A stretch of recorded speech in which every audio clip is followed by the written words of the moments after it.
Hello, and welcome to the Edward Little Library Read Aloud of Two Can Keep a Secret by Karen M. McManus, read with permission from Random House Children's Books. So, our story is getting pretty interesting with the disappearance of Brooke. It is Sunday morning. We'll recap a little bit about what happened in chapter 15 before we go on to 16. But Sunday morning, Ezra and Ellery are sitting on Nana's floor looking at old yearbooks that were of Sadie's high school years. They're looking at specifically pictures of Vance Puckett. They do ask Nana, what was Vance like and whatever, and Nana replies that she didn't think the relationship between Vance and Sadie was going to last anyways. She also says that Sarah did not attend homecoming. Let's see. Officer Rodriguez arrives and is glad to see that Ellery is there. It seems that Brooke Bennett is missing. She didn't make it home last night after the party.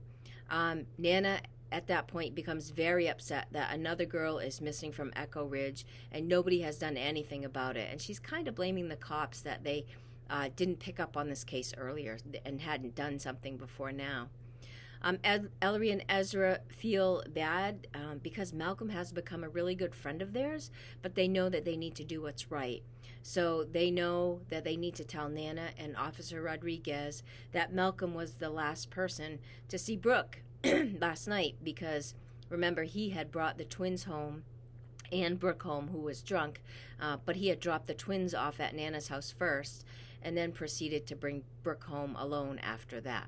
So that is where chapter 15 ended on Friday afternoon. So we are going to continue with Sunday morning here in chapter 16, narrated by Malcolm. Sunday, September 29th. I don't realize it's déjà vu until I'm in the middle of it. When I wander into the kitchen Sunday morning, it doesn't strike me as strange at first that Officer McNulty is sitting at our kitchen island. He and Peter are both on the town council, so I figure they're probably talking stoplights again. Even though it's barely 8:30 in the morning, and even though Officer McNulty is listening with a surprising amount of interest to Katrin's long-winded description of her date with Theo last night. My mother is fluttering around the kitchen, trying to fill cups of coffee that people haven't emptied yet. Officer McNulty lets her top his off, then asks, "So you didn't see Brooke at all last night? She didn't call you or text you at any point in the evening?" "She texted to see if I was coming to the party, but I wasn't." "And what time was that?" Katrin scrunches her face up, thinking, "Around 10, maybe? Could I see your phone, please?" The official tone of the request makes my skin prickle. I've heard it before. "Is something going on with Brooke?" I ask. Peter rubs a hand over his unshaven jaw. "Apparently, she wasn't in her room this morning, and it looks as though her bed wasn't slept in. Her parents haven't seen her since she left for work last night, and she's not answering her phone." My throat closes, and my palms start to sweat. "She's not?" Officer McNulty hands Katrin's phone back to her just as it buzzes. She looks down, reads the message that's popped up on her screen, and pales. "It's from Viv," she says, her voice suddenly shaky. "She says she lost track of Brooke at the party and hasn't talked to her since." Katrin bites her lower lip and shoves the phone at Officer McNulty, like maybe he can make the text say something different. "I really thought they'd be together. Brooke stays over after work sometimes because Viv's house is closer."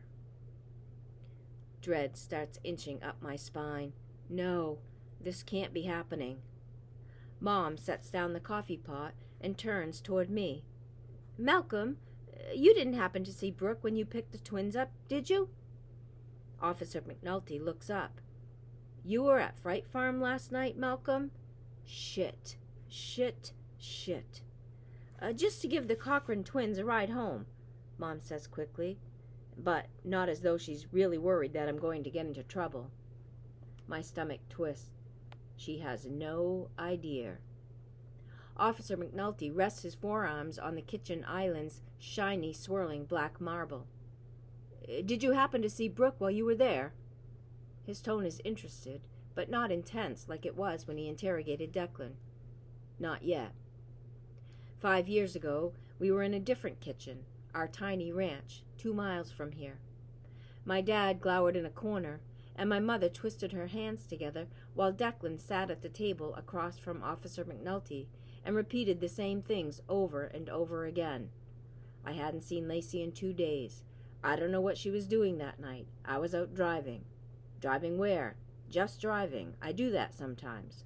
Was anybody with you? No. Did you call anybody? Text anybody? No. So you just drove by yourself for what? 2, 3 hours? Yeah. Lacey was dead by then, not just missing. Workers found her body in the park before her parents even knew she hadn't come home. I sat in the living room while Officer McNulty fired questions at Declan, my eyes glued to a television program I wasn't watching. I never went into the kitchen, never said a word, because none of it involved me. Not really, except for the part where it became this slowly burning fuse that eventually blew my family apart. I'm taking too long to answer. I scan the faces around me like they'll give me some clue how to respond. But all I can see are the same expressions they always wear whenever I start to talk. Mom looks attentive, Katrin exasperated, and Peter is all patient forbearance, marred only by a slight nostril flare. Officer McNulty scratches a note on the pad in front of him, then flicks his eyes toward me in a cursory, almost lazy way, until he sees something in my face that makes him tense, like he's a cat batting at a toy that suddenly came to life. He leans forward, his blue-gray eyes locked on mine. "Do you have something to tell us, Malcolm?" he asks. And that is the end of Chapter 16, quite a short chapter for today. We will continue right here tomorrow afternoon with Chapter 17. Thanks for listening in today. I hope you can join again tomorrow, and have a great day, everyone.